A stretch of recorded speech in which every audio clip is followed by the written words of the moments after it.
Salamat kita sa Ginoo. Ako personally, kay wala din na nito ako August. Bibo ka kay sa August, datang kita ng bisita. And then wala may mga makita ko sa kanila. Pagkatapos sa September, doon na na-increase. Ako na nakita, dialog na siya o total lang na apin na ani ang nakita na mo nila sa field. At na kita from katong mga almost 2 weeks, mga 600 na mga kaso.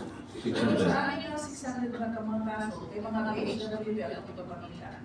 So tanan related, ilang ilista. Ang sinihat tayo, nag-review na list. Ato lang isulod ang mga kaso na swak sa case definition sa acute diarrhea. So muna sa pagsimo na to, ano na kita more or less mga 300 na mga kaso, no? And then ang naay mga na hospital, there was 200,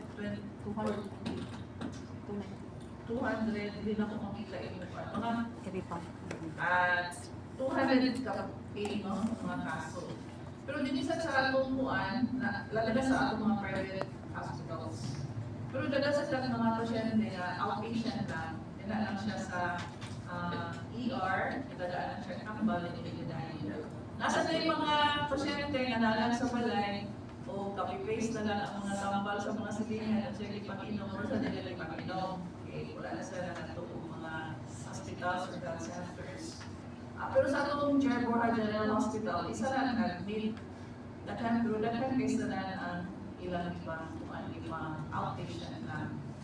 Okay, so kung ikumparar na ito last year, sa tibok tuig, mga 200 lang ang mga kaso.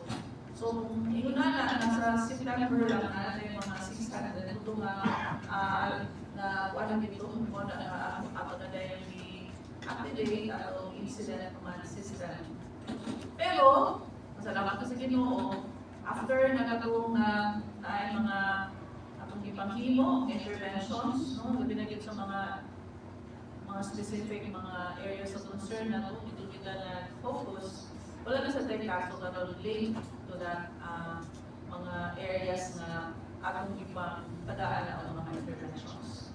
We do not have new cases na link pa yun dito. Although we have na acute gastroenteritis, tibok kagaya de oro. Pero murag sa akiyang level, murag susama sa uban na mga kapatigan, sa barangay na papatay ng kita. Pero dili daghan.